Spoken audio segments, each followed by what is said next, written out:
So do you have a person in your life, maybe it's your best friend or a dearly loved one who keeps you going? Like they're as good to you in your life, as dependable as that first warm beverage every morning?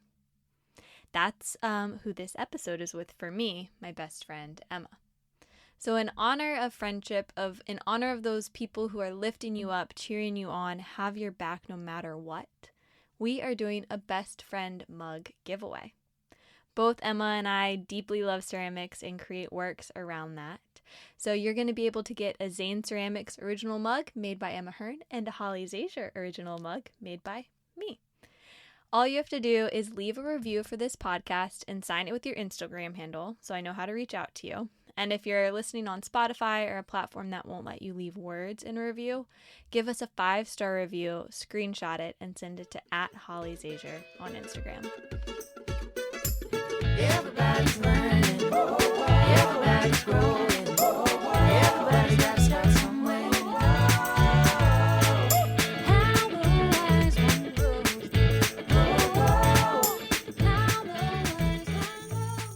Hi, everyone, and welcome to the closet again. All of these episodes, I notice I'm like saying the same thing about how special they are to me, and it's true. And today is like my heart is soaring over a rainbow cloud because I actually have trapped my best friend, my limb, Emma Hern, in a closet with me, and like all of my middle school dreams are like, it's happening. So I'm having so much fun, and you can tell I'm like way excited and giddy right now. So I clearly need us to take a few breaths. So let yourself settle in and land wherever you are. And bring your focus to where your body is touching the earth. Take a big breath in. And a big breath out. And gently scan your body from head to toe right now. And without judgment, just start to notice all of the sensations present for you here. Notice where there's tension, where there's softness. And then bring your attention back to where your body meets the floor or the earth. And where your breath flows in and out of the body. Let's take 2 more breaths here. Inhale, fill your chest, fill your belly with air. And exhale, open your mouth, let it out. 1 more inhale, chest and belly expand. And exhale, let it all out. And you can slowly start to open your eyes and return to the space around you. And just kind of soak it in like it's for the very first time. I don't think you know how badly the 2 of us needed that. Mm-hmm. I think we're like way too excited right now because you're going to get to see the inner workings of our brains and what happens when they're together, which can be amazing and scary. Oh. So I'm so excited to share one of my favorite humans in the world with you today. And honestly, one of the people who has helped me grow in more ways than I can adequately express. And this human, Emma, we're going to tell you like how we became friends, but this is my little like intro of her magic. She came into my life in 6th grade. And I have been forever better since. And she's someone who always grounds me, endlessly supports and believes in me, and makes me have fun. And that's a big part of why we're sitting in this closet today. Because at the beginning of this year, the end of last year, I was feeling really stuck and in a rut and down on myself. And Emma gave me a lot of sage advice and wrote me the best Christmas card note that was just like The words were, do what brings you joy, and follow that and forget the rest. And that's why we get to giggle in a closet together today. So Emma Hern is a Nashville-based creative. She really is. She's been a touring musician for the last 5 years and has recently cultivated a new pottery business in the form of Zane Ceramics. And truly, her work is amazing, blowing my mind. Emma believes mediums influence mediums and help us to ultimately become happier, healthier humans. So thanks for being here. I'm so excited. I'm drinking cold brew and I'm crying. It's already an interesting start to the morning in the closet. I thought I'd calf her up to really get some giddy emotions out of her. So I think that it would be really good for people to know the history of Holly and Emma. Oh my God. I would love to write a book about this. Me too. Well, I mean, the way I always explain it, because you were such a fresh breath of air that came into 6th grade, you know, because you've lived such a long life at that point. I had lived so many lives. Seen it, done it, know everybody. I was cool. Yeah. And so then you came in and you were new and you were in 6th grade and you broke the dress code on the first day that you were there and you wore a Paul Franklin t-shirt. And I was like, I need to be her person. You had eyeliner on, which like we didn't really have that much of at the time. Mm-hmm. And I think I don't know if you really had a choice.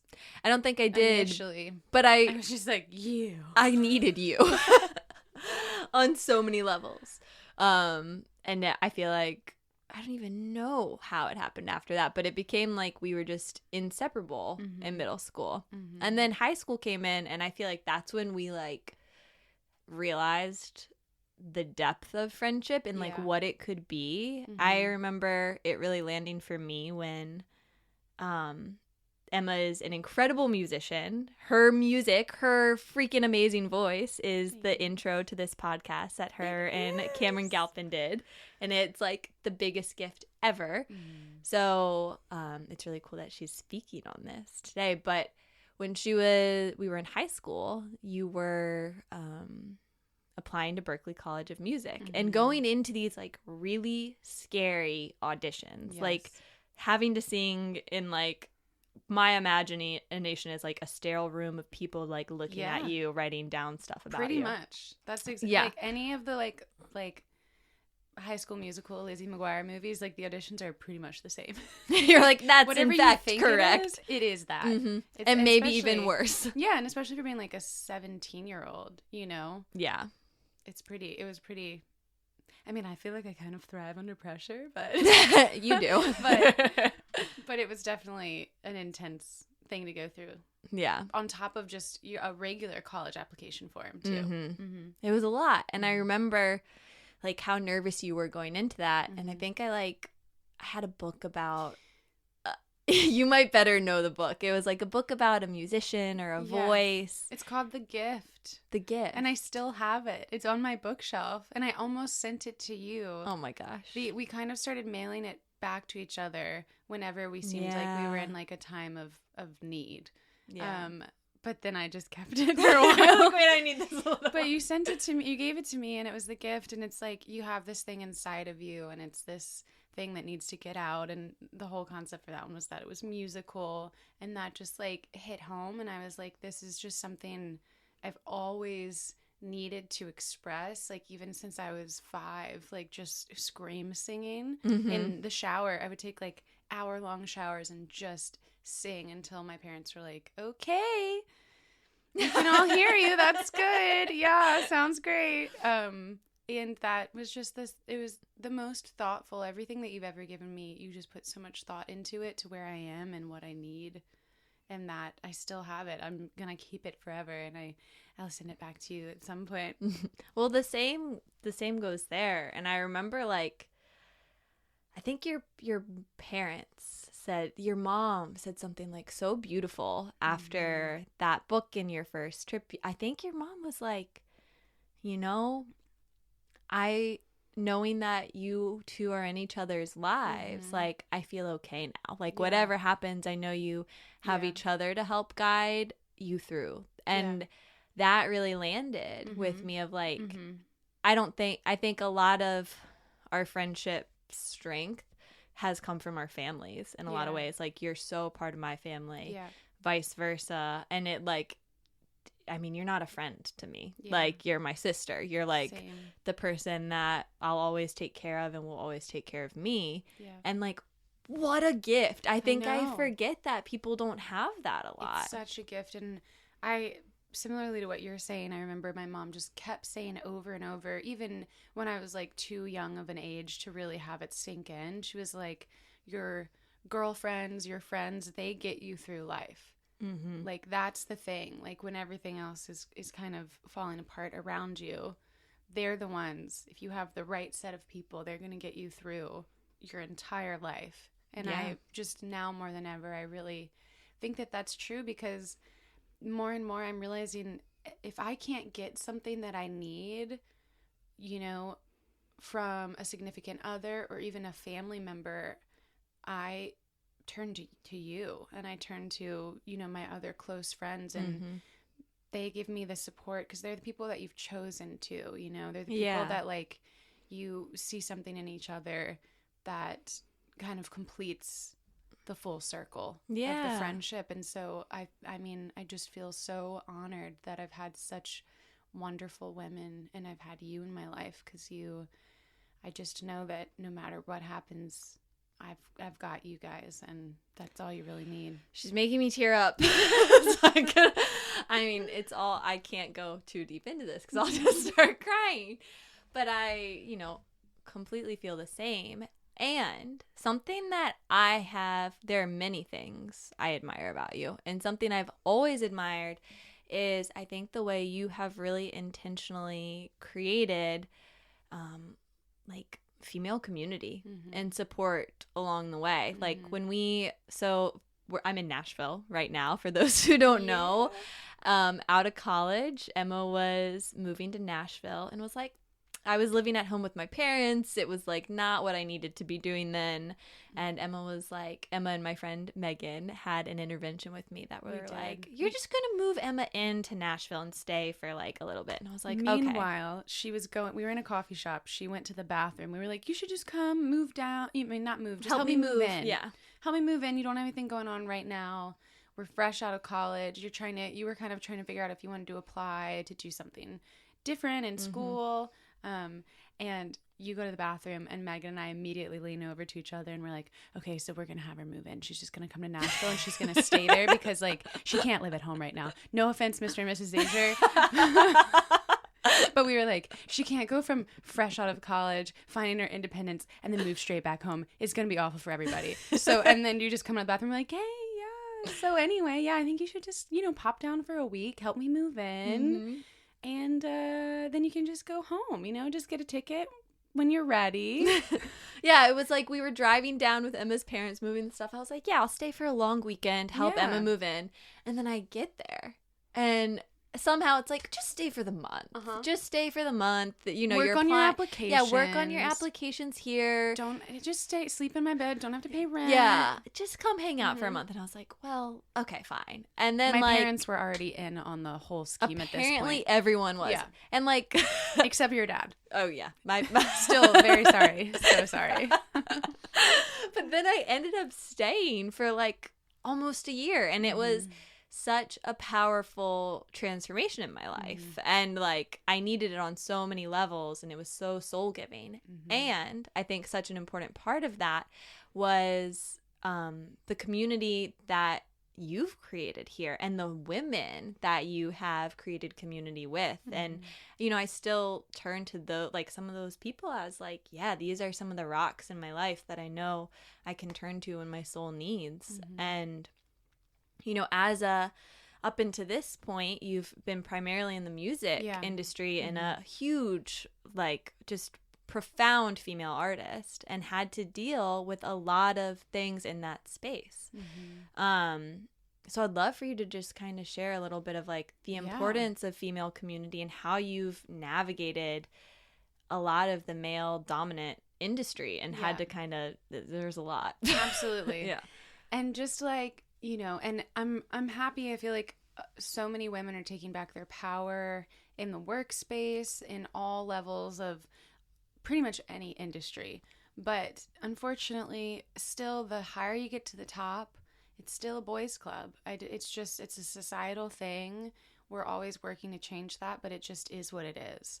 So for me, the more meetings I got, the more things were progressing in an upwards fashion, the more men were involved, some wonderful, some not so wonderful, you know, because the interesting thing about the music industry is that a lot of people that are up high, whether it be in agents, record labels, any of that stuff, they might really enjoy music. They might do a little bit of music, but they're also not musicians. And there's pros and cons in that, being that the pro is that they're not a musician, so they're probably way more organized, you know? And so, because a lot of times, a lot of artists are so left-brained. Is that the right one? I think so.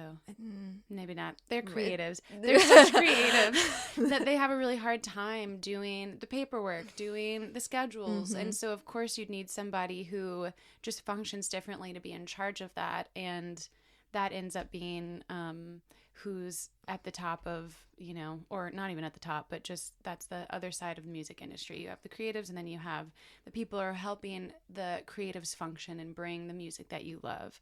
And I just realized I just felt like every time I had another meeting that I was so excited about, it's like somebody pulled another curtain. And there was this whole nother, all these hoops and all of these people and all of these difficulties that I kind of had to jump through. And then I'd get to the next curtain and there'd be another curtain. It just felt like it was never ending. And it kind of takes some of the sparkle away from the music industry. And right from the beginning, I was so gung-ho about working with women because it was a different environment, you know.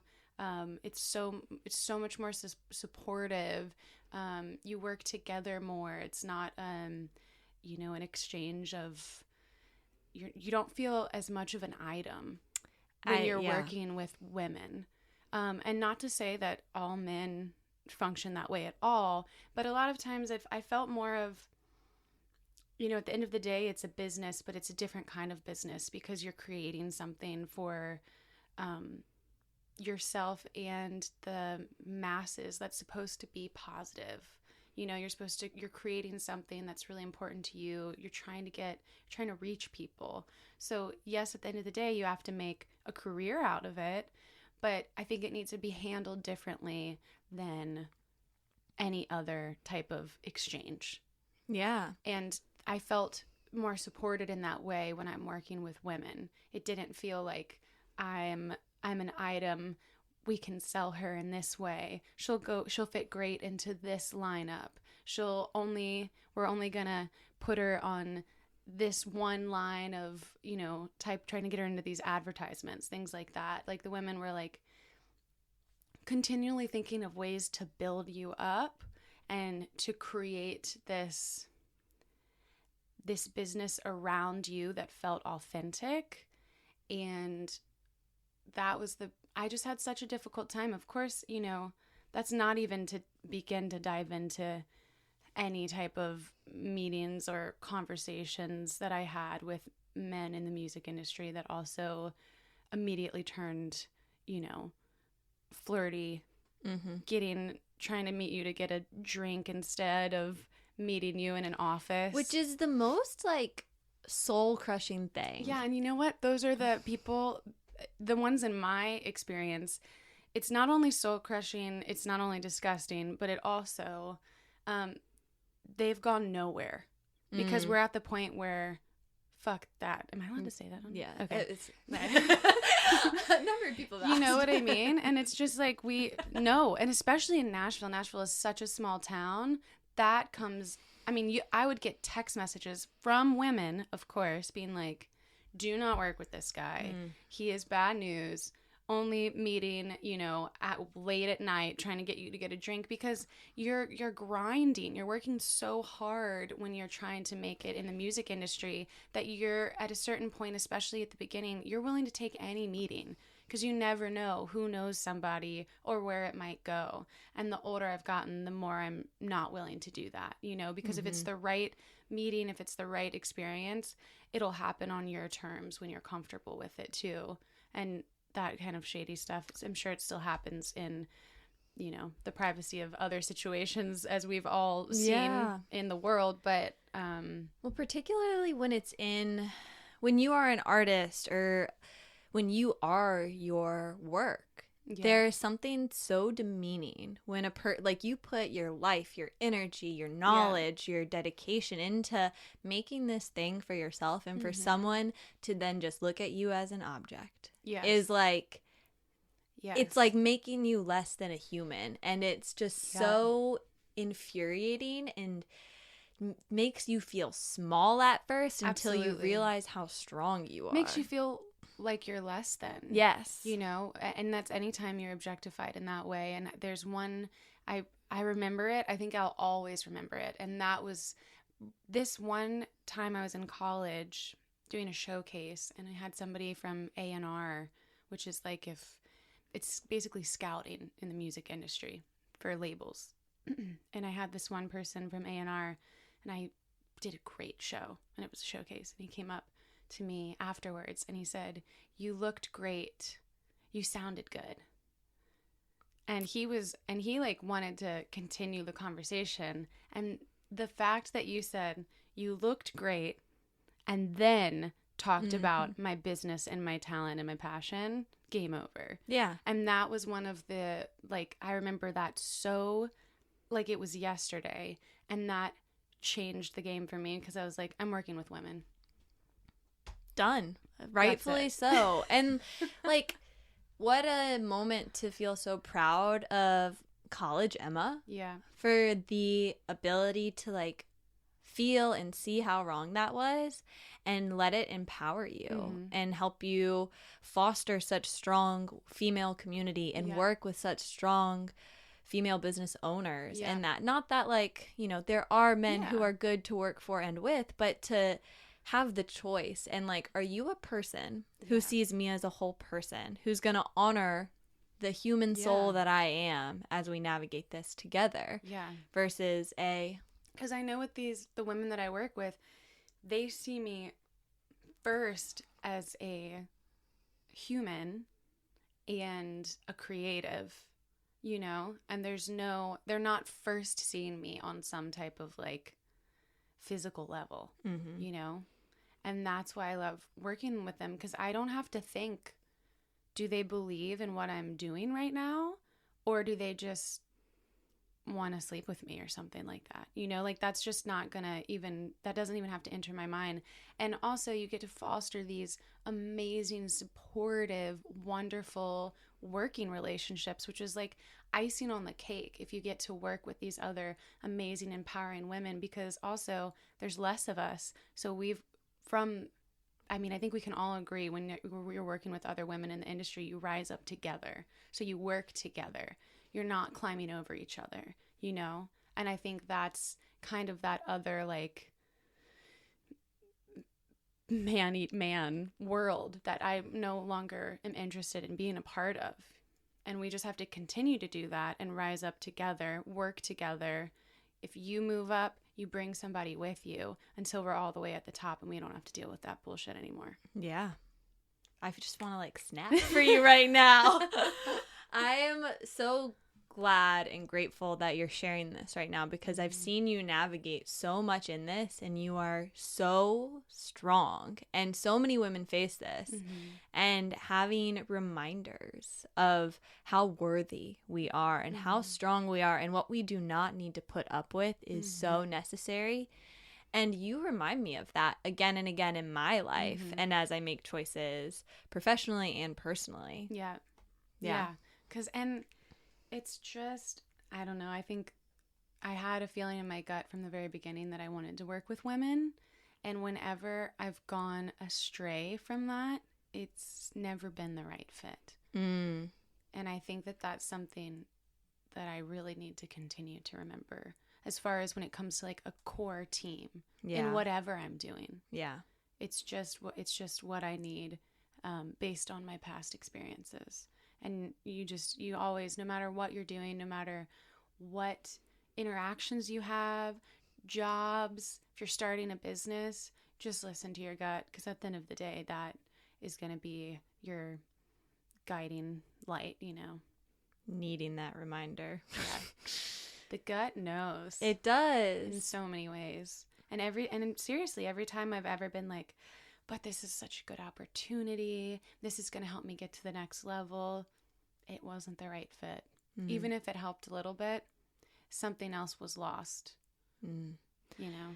I think we forget that a lot, is like, stick to your guns. Stick to your guns, and wanting to be in a space and live a life that lets you be whole and like honor all of those parts of you, instead of, oh, like maybe I sacrificed this little bit to get that. Then you get there, and are you the person and putting out the thing in the world that you truly want to? Like, does that feel authentic to you? Because does it matter? Do you want to be there if it's not that true thing you want to put in the world? And be authentic to wherever you are at the time. You know, like what you create 5 years ago should probably look different than what you're creating now. And also listen to that voice. You know, you don't have to pick a teeny tiny lane and stay in it for the rest of your life. Like, if you're a creative, if you're a human being, you're gonna change. You should change, and you should honor that as well, you know? I hope that my music doesn't always sound the same. I hope that what I'm creating will be different, because like I don't want to be monotonous for the rest of my life. I want to continue to engage like all of these different levels of who I'm becoming, because you're changing constantly. And the same thing goes for it just reminds me of, I kind of don't go so far in a direction because of an experience you've had. Like, I remember I got at a certain time when I first moved here, and I was having these unfortunate interactions in the work space, in the music workspace or co-writing workspaces. I got angry, and you should hold on to whatever feelings you're having and feel them. But I got so angry that I was like, fine, I'm going to be a bitch. I'm going to come into every meeting. I don't care if you hate me. I'd rather have you hate me. And that's also not who I am. Yeah. And it took me a little while to kind of soften, you know, because my favorite thing to do is come into a meeting and surprise somebody, you know. I want to pop out of the car and being all 5'2" and have a strong handshake and immediately change the environment. But I also want to give space to be who I am, which is also soft, you know? And bubbly and joyful. And having fun, but also loving the side of me that in meetings that can be hard. Yes. You know? And laying down the law, because that's also, I better be treated as an equal. Yeah. You know, and I think it's just so important to, when you're in the workspace, to be happy no matter what you're doing. Listen to every part of you, you know, and let every part of you have a voice, depending on how you're feeling even that day. Yeah. Well, I think a great honoring you have done in the last year of like this voice and this wholeness of yourself is, for those who don't know, Emma has recently started an amazing business, Zane Ceramics. And Emma and I were like lucky enough to do ceramics together in high school and find that joy and that love. And I've seen you, like, right, you're hearing Emma talk about how much she loves music, how much her life has been dedicated to this thing. And in the last year, she has held space to honor a shift that was like happening inside of her, and kind of change direction, holding space for it to inform the other and let it unfold. Yeah. So how, I mean, like I've had the great honor of seeing that shift unfold. And I know it's a big thing. And I guess like what listening inside of yourself allowed you to merge lanes? Yeah. So I was doing some pretty hardcore touring right before the COVID lockdown happened. And now I see, and I think I knew then too, I was getting all the signs of major burnout. Because it's really interesting, and I think it's important that people know this about musicians too, which is, if you're seeing a musician and you're seeing them play at a music festival or a huge theater, and they're the opening act, which we were doing a lot as the opening acts, touring around the East Coast. They're driving in a car or a small van. Somebody's driving the van. I didn't have a day-to-day manager, so I'm not only driving the van, selling my merch, advancing all the emails, talking to everyone at each of the venues, settling up at the end of the night, loading and unloading the van, which is a lot of equipment, doing the sound check, trying to figure out where we're staying that night, making sure everybody in the band has the codes to the Airbnb if that's what we're doing. And if you're the opening act, it doesn't matter who you're opening for. You might be getting between, if you're an independent artist, you might be getting between $100 to $350 a night. So obviously, merch sales are important. If you love your artist, doesn't even matter if you don't have a CD player, buy their CD, because that's how they're making their income. But as you can imagine, you're doing all of this really intense work during the day, plus being in a car for anywhere between, or van for anywhere between 3 and 10 hours a day, which does something awful for something the body. to your body and your mind. I don't know what happens, but I'll tell you, once you hit like hour 5, your body something like dies inside of you. you. And I'm like not at all meant for rockstar tour life, because I'm also like I get deeply car sick as well. So I'm just like, I constantly feel like, I don't know, a pregnant woman whilst on tour. And then you're supposed to put on, 30 minutes to an hour show where you're revving everybody up who might not even know you, because you're the opening act, So it's also like, okay, I have to win all these people over. I'm putting all of this energy out into the crowd. And as somebody, I'm really learning like how important that is, to take stock of that I'm giving all of this energy and I'm feeling exhausted at the end of the night, because not only have I had this insane schedule, and then, we're loading out at whatever time, getting back to the hotel at midnight, if not later. And then you get up at 6, 7 a.m. if you want like an hour to yourself to stretch and do yoga and eat your crappy breakfast downstairs in the hotel before you do the same thing again. And you're making nothing. Yeah. Your guarantee is not a lot. So it really is about all of the merch sales. So shocking, I was experiencing burnout during this time. And a lot of physical health. And a lot of and my body has always been like the red flag.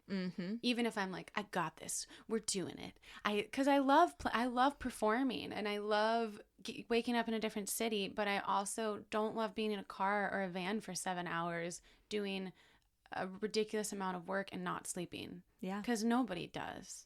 It's a love-hate relationship. You're getting basically a high from being on stage for 45 minutes, and that's what's keeping you coming back.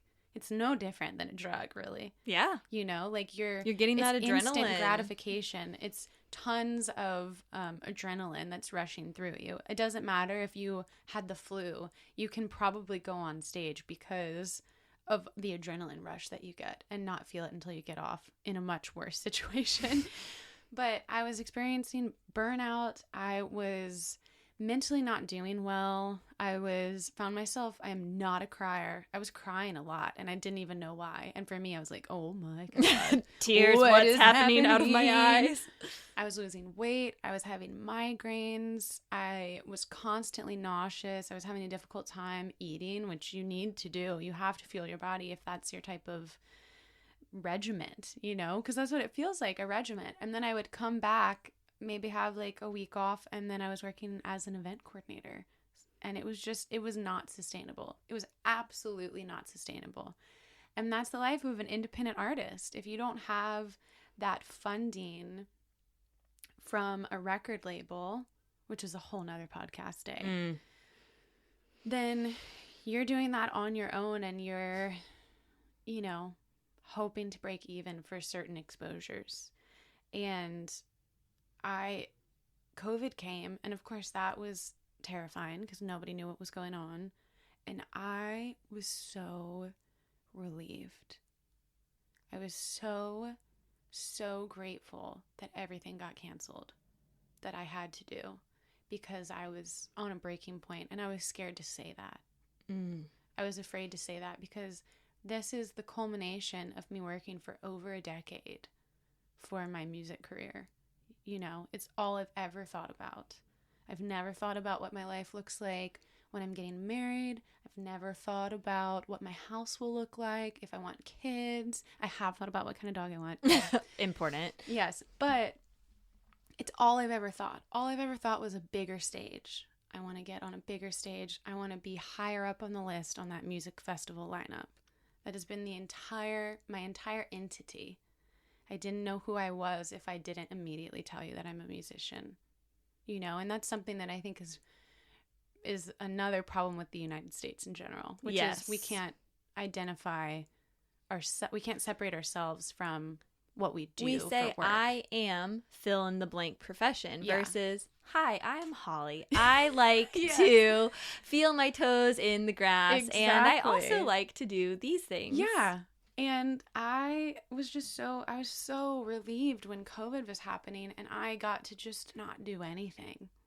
And I was like, I need to think about what that means, because I was so scared to say anything out loud. I'm so proud of you for saying that right now. And I think that people need to hear that. Like, it is scary to say when your body is telling you enough, when everything is telling you enough and you've worked so hard and there's fear to say that, like, listen to that. Yeah. Yes. And I remember the thing that always kept me going that said, it doesn't matter, it's fine, was because it was so euphoric to be on stage. And this was the first time in my life where I wasn't having fun on stage. And that shook me to the core. I think that was the most terrified I've ever been. When I remember I had my first show and I did not have fun. I was not having a good time. I was exhausted. I was phoning it in. And I was like, if I'm not having fun on stage, why am I doing this? Why would I put myself through this? And during COVID, I turned off. I went so inward. I didn't sing. I didn't pick up a guitar for months, if not a year. And I just listened. It was like, I had nothing left there was no more output left in me, or I was going to crack, you know? And I went so inward that I think it scared you and my family. Yeah. They were like, we don't know what's going on. Yeah. But I was doing it now I know to protect myself and my psyche because it was getting to that point. And that's on this level. So, I mean, I can't even imagine dealing with all of these feelings on a hyper level of, you know, enter your absolute favorite world touring artist here, you know, and that's why it goes back to being so important with who you surround yourself with in this workplace, because it can be so non-sustainable and so difficult that you have to have the perfect group of people that feel like they are going to protect you when you're starting to feel like this, you know, that aren't just like, you signed the contract, they already sent over the money, make it happen, I don't care. Yeah, people that see you as the whole person that you are, the human being in front of you. Yeah. So during this time when I went super inward, I swear I'm getting to the pottery. When I went no, this is gold. When I went super inward, it was the happiest I think I've ever been in my life.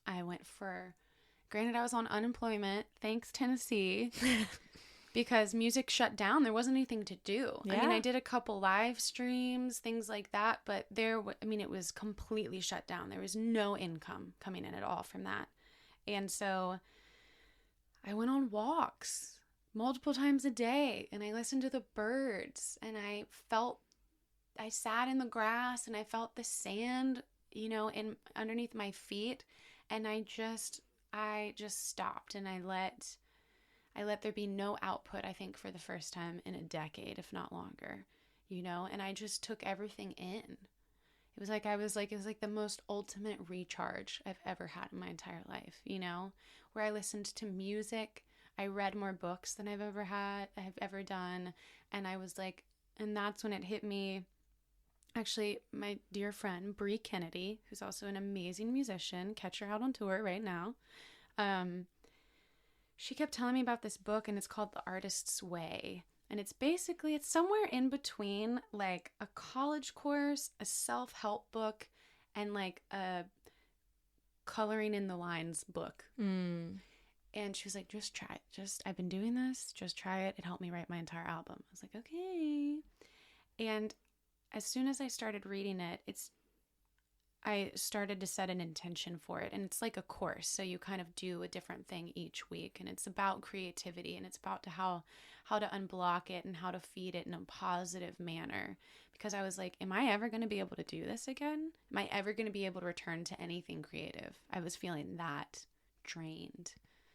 And so I set my intention, which was, I kept remembering, I had this like memory, and who knows if it's even a memory or if it's just something I've been told so often that it's become like a core memory of, I was at the beach and I was putting on like a circus show, and I was like 4, and I had a crowd of strangers, and I was with my grandparents and my family, and I was just living my best life performing because it was so much fun, and it was creative, and it was in my mind, and I was a little kid. I was like 4 years old.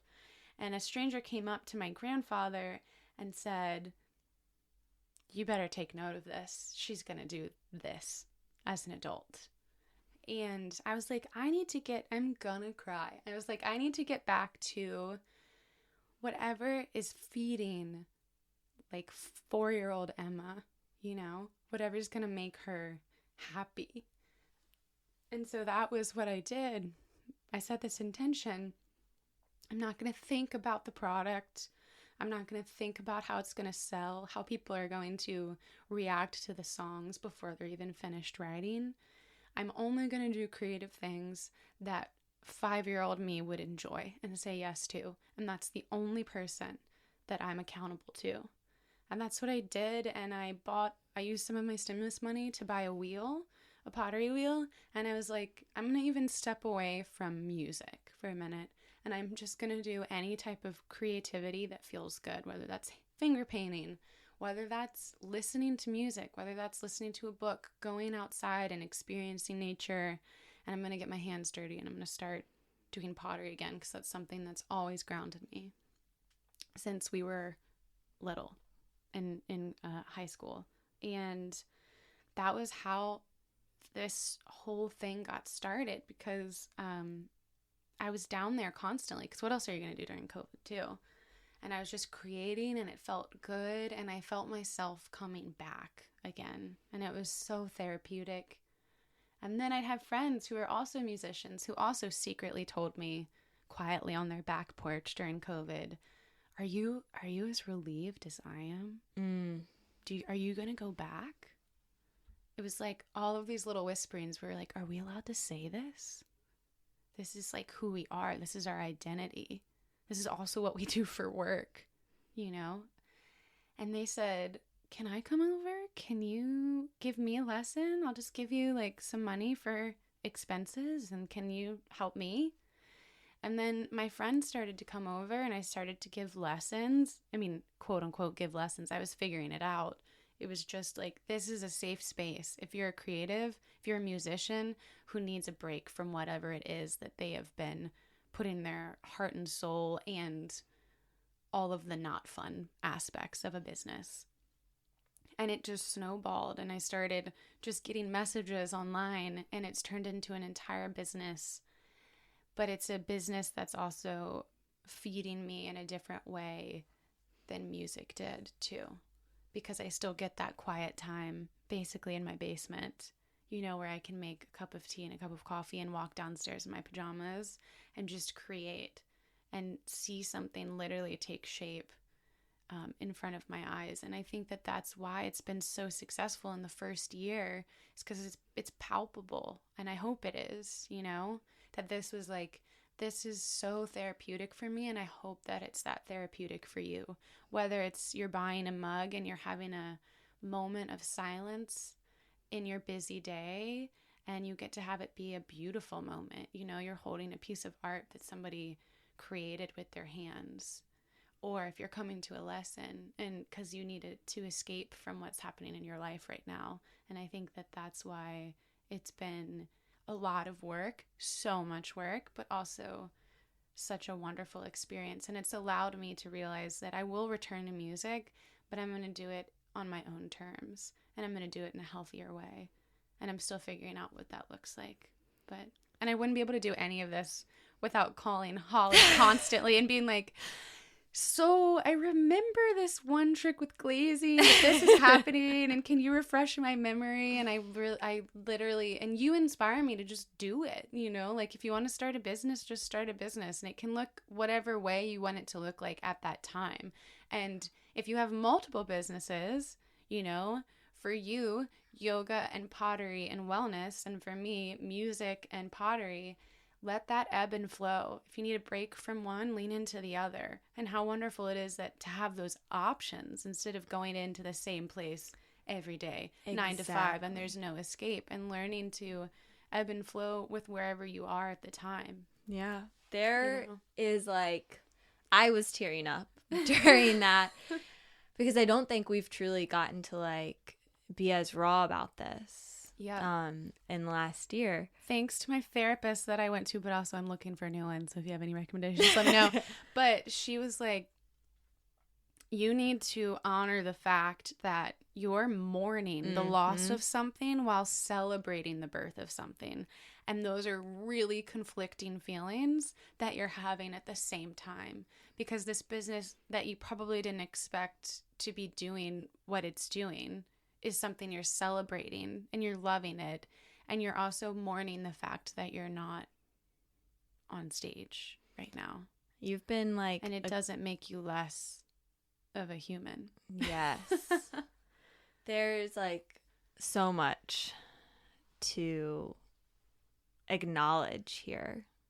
And like, one, for me, like the ultimate dream is like the thing that heals you, being able to share that with others. And I think you did so many things through that experience and process that are so profound that we could all use reminders of. Is like, there was a voice inside of you that said like, ooh, too much. We need to stop.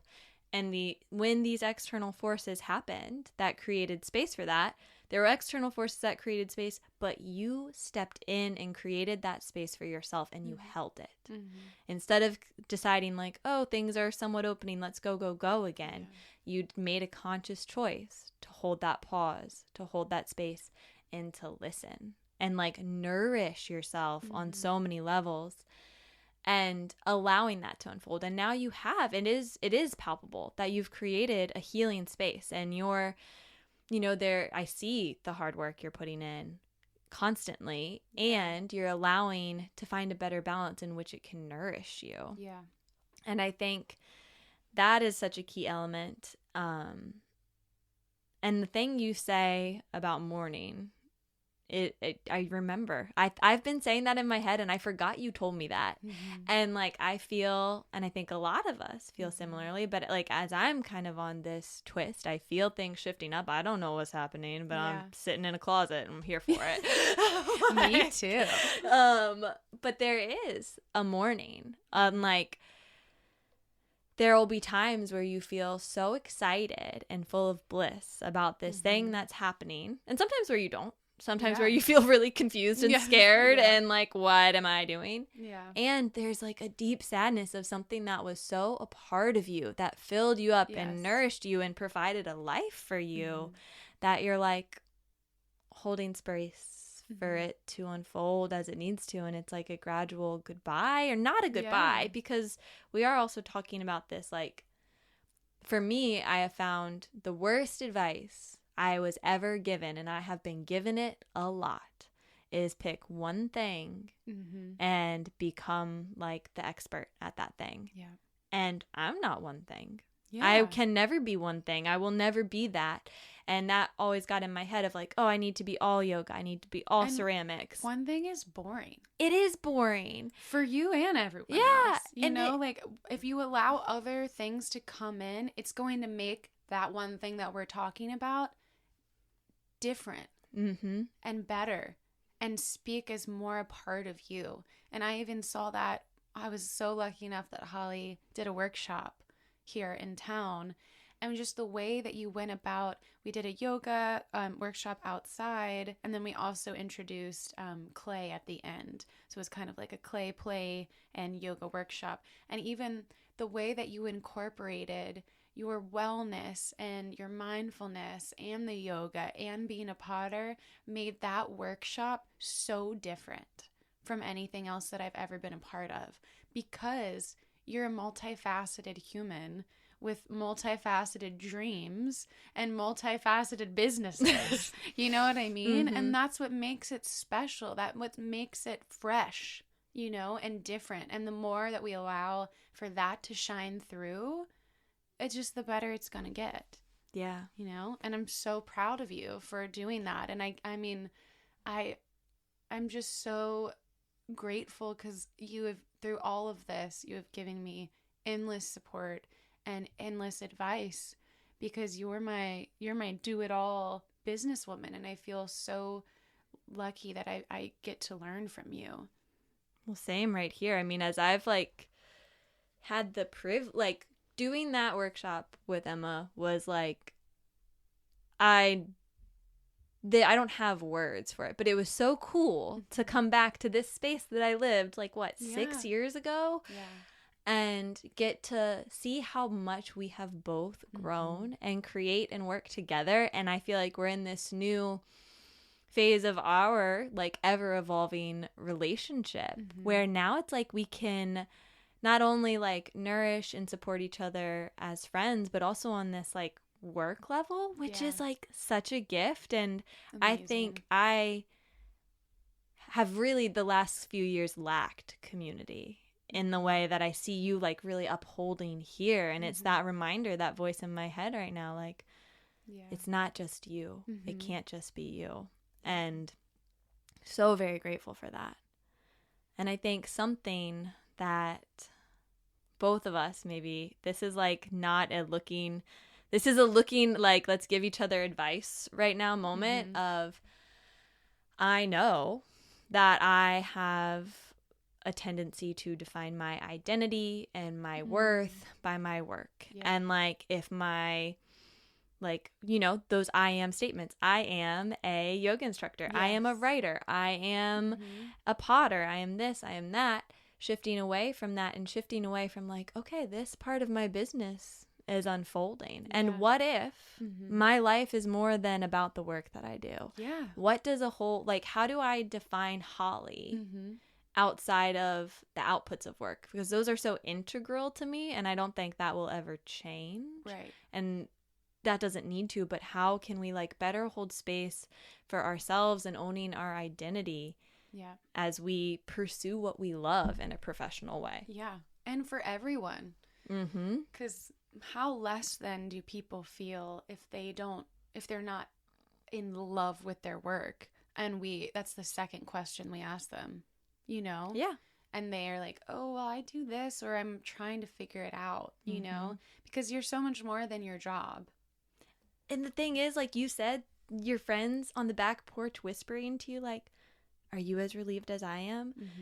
Most people in their head are probably feeling and thinking like, about work. Why don't we just say the like, actually, I'm a total mess right now. It was like taboo. Yeah. And it was also, I think that's why there's been like such a need for like just creative spaces in Nashville that are not music related, because there's so many musicians. There's so many people that work in the music industry, and which is evident by all of the people that have shown up in my garage, you know, on all levels in the music industry that are like, can I come as soon as I get off tour, because I just need to do something that's not who everybody thinks I am, you know, because that's the other thing in Nashville. You run into people at the coffee shop. The first question is like, hey, how are you doing? Any new music? When are you releasing it? When are you going on tour? And I'm like, haven't even had my coffee yet. Yeah. I don't know what I'm doing today. But give me a second. Yeah. And, you know, and you're just kind of like, yeah, it's coming out. We're doing things just to appease people sometimes, because maybe you don't want to just talk about your work all the time. You want to talk about, well, I'm also like, my brother just had a baby, and I love to go on runs, and I'm a multifaceted, I'm just going to say that word all the time, human, and I have all of these other things, and maybe I don't want to always just talk about what I do for work. Yes. And even if you do, you're not going to want to all the time. Yeah. Like, even if you live and breathe writing songs, you have to turn off at some point, you know? Well, it's that wholeness. You are more than just that one thing. And in the West, we become so fixated and focused on it in our capitalist little world we live in. Yeah. And I think, too, like, there are so many people that I encounter and am inspired by when it's like, yes, I have this job that holds space for me to have a life. Yes. And I'm always like, what? I know. That's the biggest wake up for me. I'm like, she's like, interesting. Yeah, my job's fine. It pays for all my fun stuff. And I'm like, what? Yeah. Like, brilliant. How did you hack that? Who told you about this? You know, some people can do that. Some people, it doesn't work that way. But I think that concept of like, I think it's like, don't live to work, you work to live. Yeah. And maybe there's a way we can find a better balance in that, so what you're doing throughout the day today feels soul giving to you, and it holds space for you to be a whole person and to have a whole life. And I think that as a small business owner, I think you can also agree that already agreeing with you. Yeah. Like, what was she saying? Yes. But I've just noticed so much that it's like, because things got that bad and I had no space left for myself, that I'm trying to do things differently this time. And I'm realizing how important it is to avoid burnout by taking dedicated days off.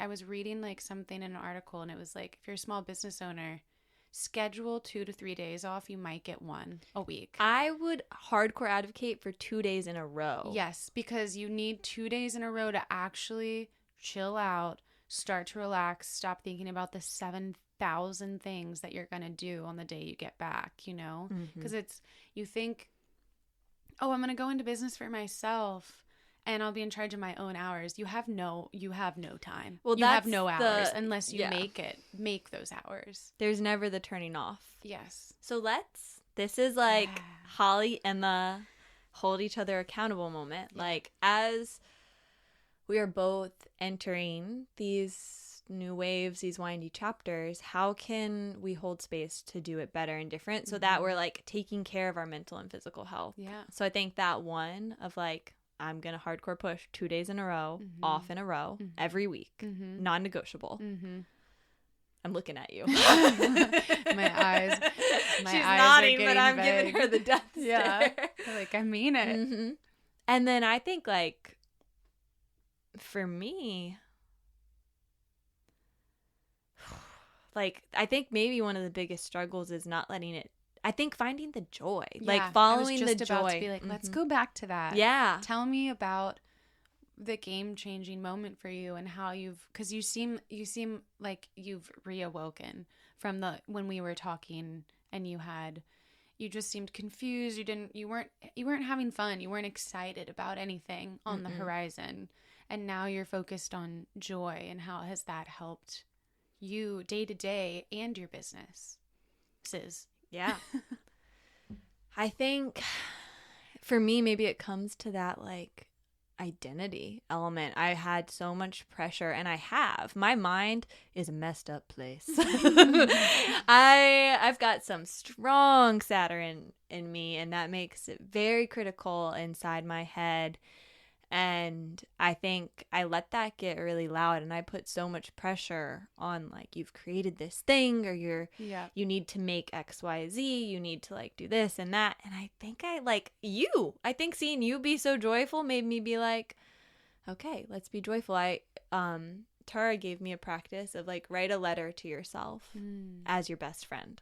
And I wrote a letter to myself in the voice of you and in the voice of Jada. And it was like, one, I think I was in this loop of not finishing anything because I was scared to, which isn't me. I finish things. I do things. I can just like get stuff done. Yeah. And then I was trying to refine in a way that I like just crippled myself. Yeah. And then the voice from you was like, follow the joy. And I think that's the thing I repeat in my head again and again. And, you know, maybe right now I don't know what it looks like. And maybe right now I give myself space to play and explore and see what grows and let that guide versus the mind. So I think maybe one of the guides is like when making choices for work and for life. And this is a little bit of Martha Beck coming in, like choose what feels warm. Choose what feels like that 5-year-old Emma, that 7-year-old Holly, that spark of like, ooh, I feel giggly and giddy and fun. And do I feel grounded too? Yeah. Oh, that's good advice. Because you keep giving that to me because I'm like, okay, now things are going. We accidentally got a business, you know, like, do I keep pushing? Which I think is my personality. Yes, mine too. I'm definitely like a hardcore 3. Like I want to be doing well when it comes to my identity, which happens to unfortunately often be your business. Yeah. And it's like, I'm going to take over the town, even though I just started this a week ago. You know what I mean? Like that's kind of the mentality. And you keep being like, slow down, ground yourself. What next step in your business doesn't immediately panic you? Yeah. You know, like you want to enter into whatever you're ready for. And don't get me wrong, like you got to spend money to make money. You got to take risks and have challenges for yourself because anybody who knows if you want a successful, self-owned small business, this is not for the faint of heart. You know, there's a lot of work. You're going to be working a lot, but take the step that seems right. Really think about it. Really listen to what your gut is telling you. What makes your gut feel like, ooh, is this what I want my next 2 years to look like? You know, and you were telling me this yesterday, and I'm already like the game changer. Yeah. I feel so much more relaxed. I don't have to take over. Your quick reminder. You're like, don't have to take over the world. Yeah. It's just like, oh yeah. That seeing the next dot. And maybe that's like, as you're talking, I'm like, maybe that's what needs to guide me right now and has been a part of that finding joy is instead of fixating on the big picture and like I see this and that and the other, like what's the next dot that I see? What's the one that feels warm to me? What do you want your life to be like? What do you want your day-to-day to be like? And think about what you want your day-to-day to be like, and that should inform your large business decision-making decisions. And this is like another small thing. This is another Martha Beck tip that I have found tremendously helpful is like each day, I don't do this every day. I should do this every day. Write down 10 things you have to do and 10 things you want to do. Like 10 things you have to do and you really don't want to. And then 10 things that make you feel really good inside. And replace 10 minutes of the things that you have to do with 10 of the things you want to do. And like if you keep doing that over time, it's not this huge, I'm going to shift this whole part of my life right now. It's like I'm going to shift 10 minutes. And give myself 10 more minutes of joy every day. And you deserve that. And as that continues to grow and unfold, it's going to inform so many other things for you. Yeah. I think that's wonderful. Yeah. Well, thank you for being like forever my grounding and my guiding.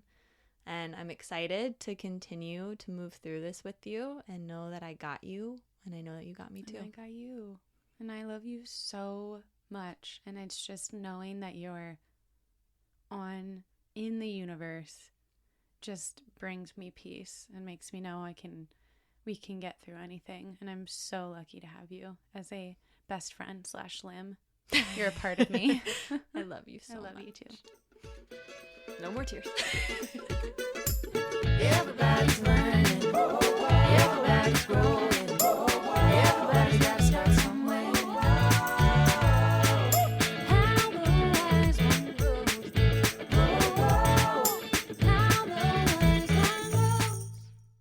for taking time to listen to the wise one inside of you today. Please rate, review, and subscribe to this podcast to help it grow. Until the next time, let's keep taking it one breath at a time.